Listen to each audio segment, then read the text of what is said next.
I was 9 years old when I learned that fear doesn't always come from what you can see. Sometimes it comes from what waits, just out of sight. We lived in a small, aging house at the end of a quiet street. My mom said it had character. I think she meant it had problems she couldn't explain. The floors creaked, the pipes groaned. At night, the walls seemed to breathe. But those weren't the things that scared me. It started with something small, so small I almost convinced myself it wasn't real. One night, I couldn't sleep. I lay in bed staring at the glow-in-the-dark stars stuck to my ceiling, watching shadows from the trees outside move along my walls. The wind made them sway gently, like everything was alive in a soft, harmless way. Everything except one shadow. It sat low in the corner, near my toy chest. It didn't move. At first, I thought it was just a pile of clothes or one of my stuffed animals. I even smiled a little, embarrassed at myself. Then I blinked, and it was gone. Not faded, not shifted. Gone.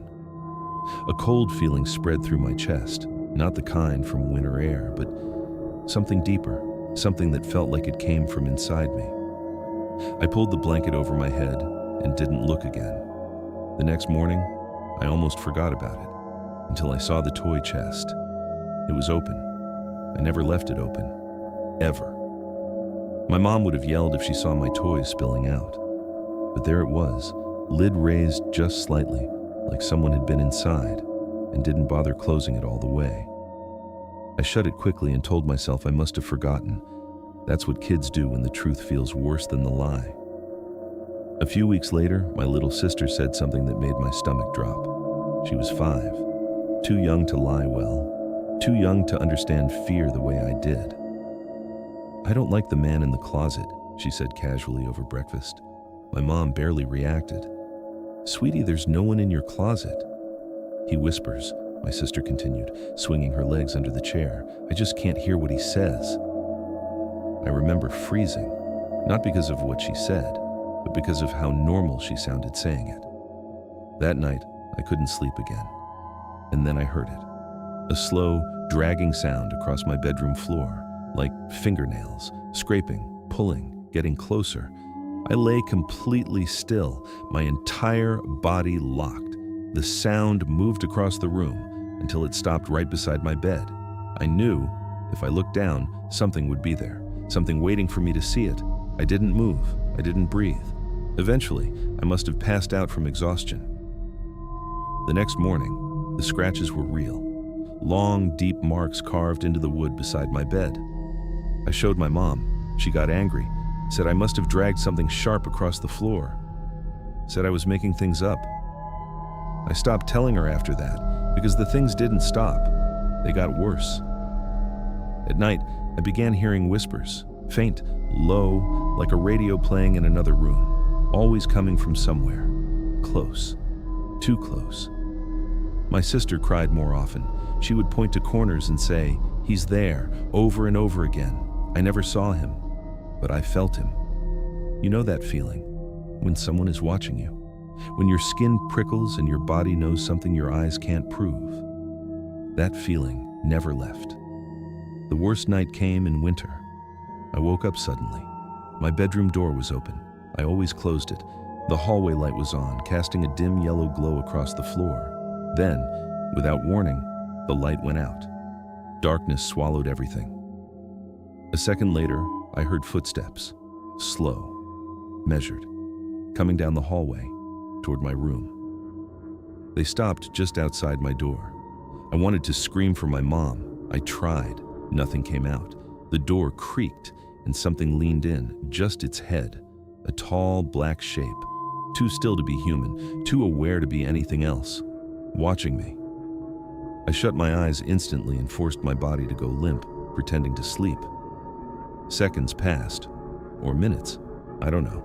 When I opened my eyes again, the door was closed, the hallway light was back on, and I was alone. In the morning, my sister said, "He was in my room too." That's when my mom finally looked scared. She didn't admit anything out loud, but that day she lit candles and walked through every room, whispering prayers under her breath. For a while, things went quiet. But silence doesn't mean safety. It just means something is waiting. One afternoon, I came home from school early. The house was empty. I sat in the living room doing homework when I heard it, a loud slam from down the hall. My toy chest. I knew that sound.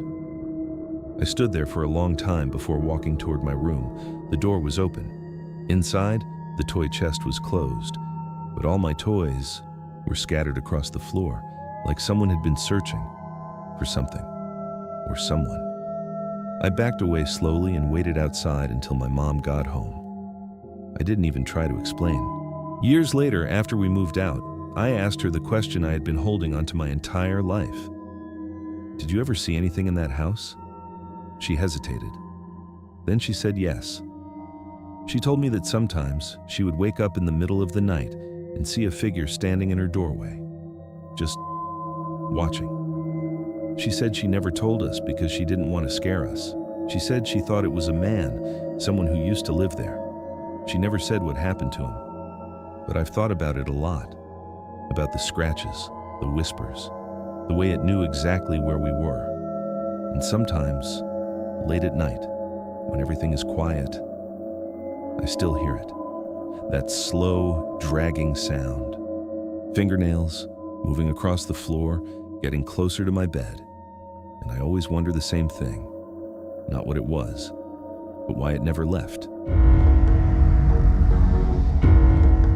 When my mother remarried, she said we were starting over. New house, new family, new life. What she didn't say was that some things don't stay behind just because you move.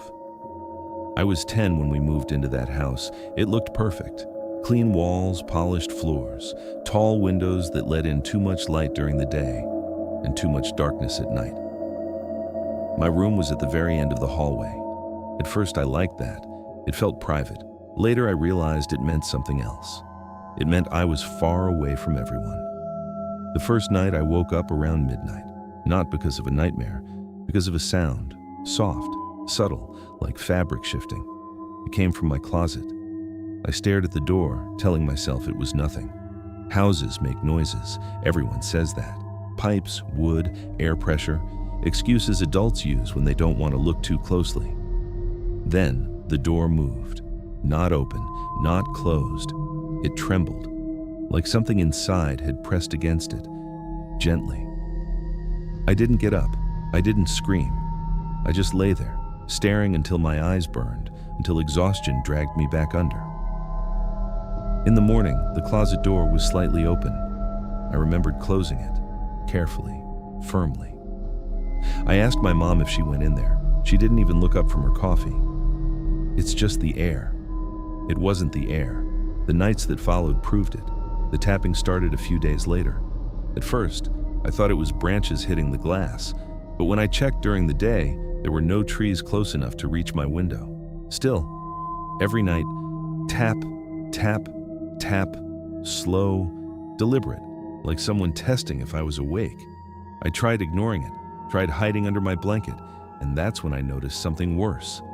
The tapping would stop. The moment I covered my head, like it knew, like it was waiting for me to listen.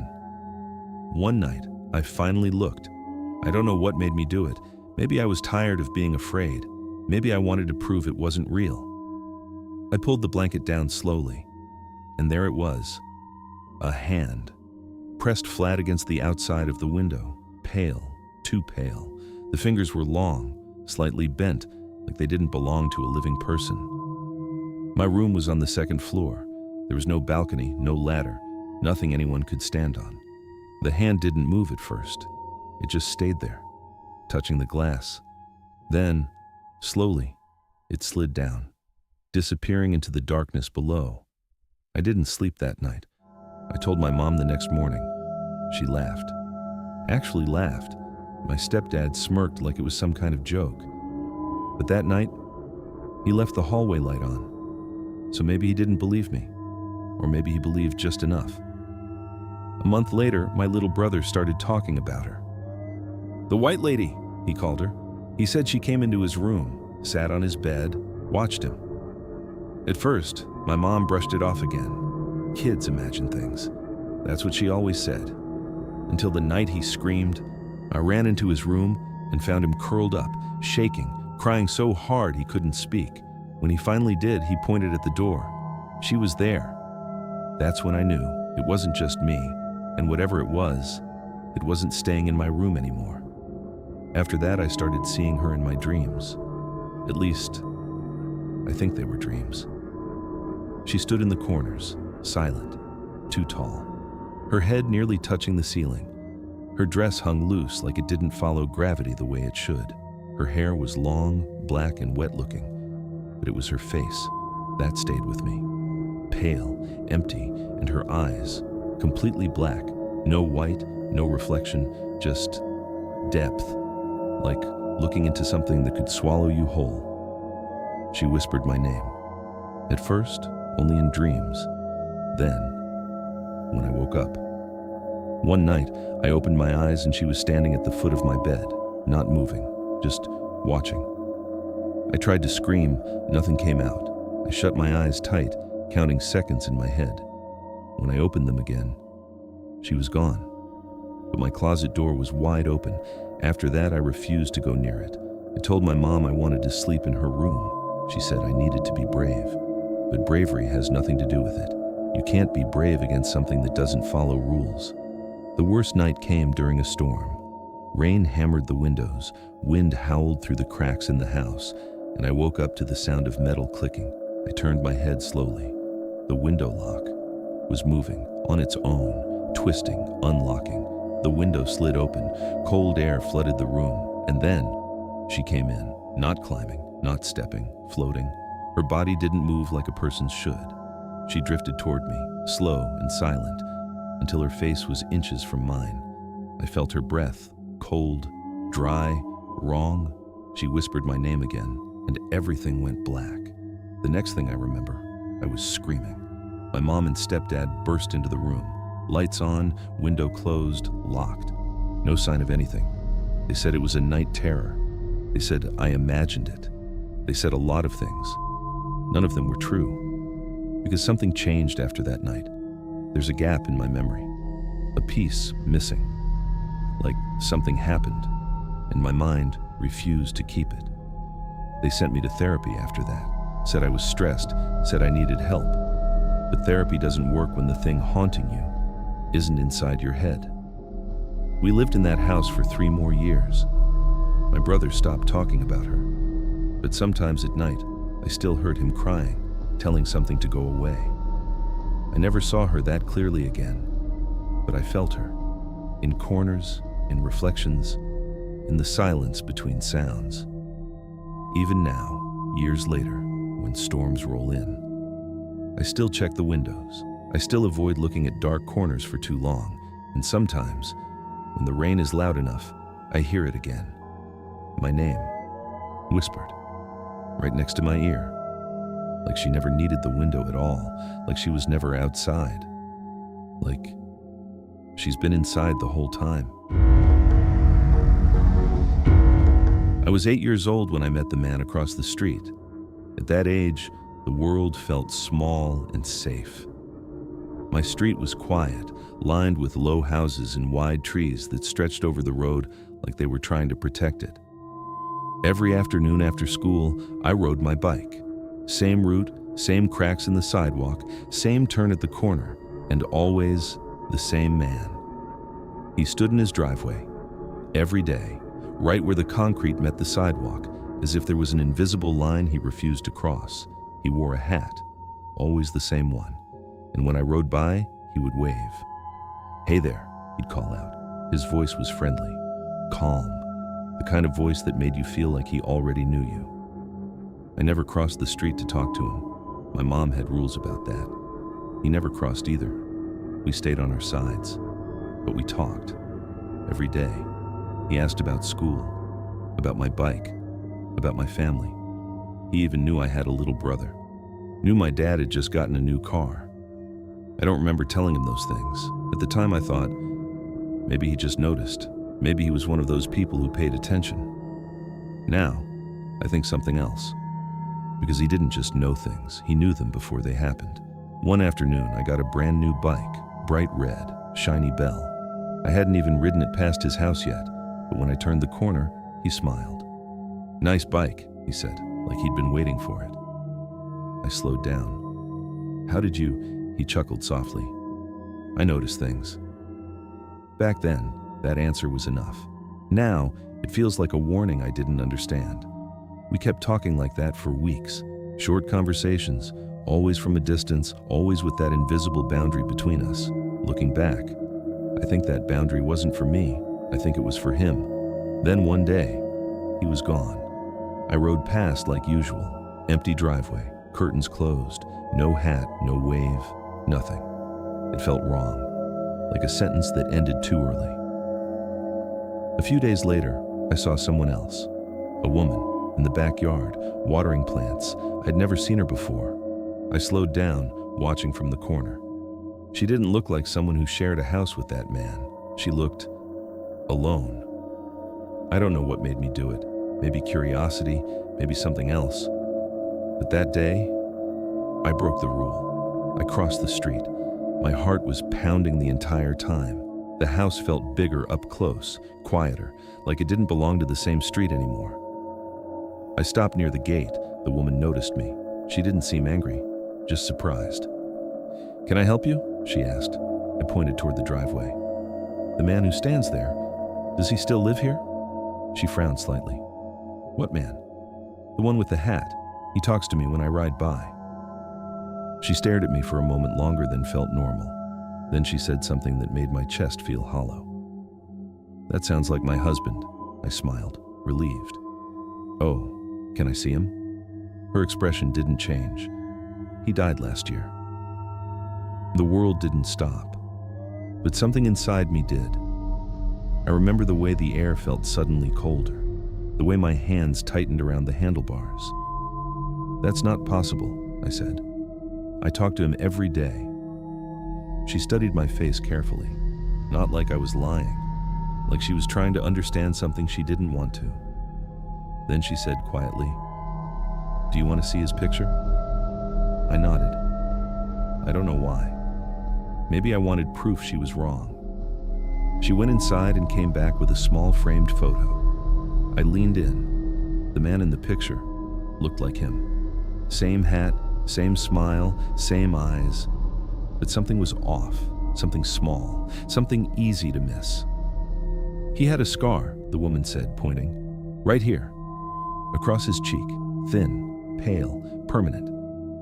I stared at the photo. Then I thought about the man I'd been talking to, day after day, week after week. He didn't have a scar, not once, not ever. I think I saw something there once," I said slowly. "Maybe he covered it?" She shook her head. "No, that scar was always visible." Silence stretched between us. I stepped back. Something felt wrong, not just strange, not just scary. Wrong. Like I had misunderstood something fundamental about reality. I thanked her. I left. I didn't look back. That night, I couldn't sleep. I kept replaying every conversation, every word, every detail, trying to find the moment where it stopped making sense. I never found it. A few days passed. Nothing happened. I started to believe maybe it was just a misunderstanding. Maybe I imagined it. Maybe. Then one night, it rained. Soft at first, then heavier. I woke up to the sound of it hitting the window, and then I heard my name. Clear, familiar. Right outside. The same voice, the man's voice, calling me, the way he always did. Casual, friendly, like nothing was wrong. I sat up slowly. My heart was pounding so loud I could barely hear anything else. Then he said it again. My name. Closer this time. I ran to my parents' room. They checked outside. Nothing. No footprints, no movement, no one there. It was just a dream, they said. But I knew it wasn't. Because I was awake. Because I recognized the voice. Because part of me didn't feel scared. Not at first. It felt familiar. That's the part that still bothers me. Years passed. We moved away. I grew up, told the story a few times, Most people laughed, said it was imagination, a ghost story, a kid's misunderstanding. Maybe they're right. Maybe there's a logical explanation. But sometimes, late at night, I think about the things he knew, the things I never told him. And I wonder if that thing in the driveway was never a man at all. Or worse, if it was something that needed me to believe it was. A few years ago, I drove back to that street just to see it again. The house was still there. Different car, different paint, same driveway, empty. As I passed by, I saw a kid on a red bike near the corner, slowing down, looking toward the house like he was expecting someone to be there. For a moment, I almost stopped, almost rolled down the window, almost asked him, "Did he talk to you too?" But I didn't. I just kept driving, because some questions aren't meant to be answered, and some things don't need a body to keep watching.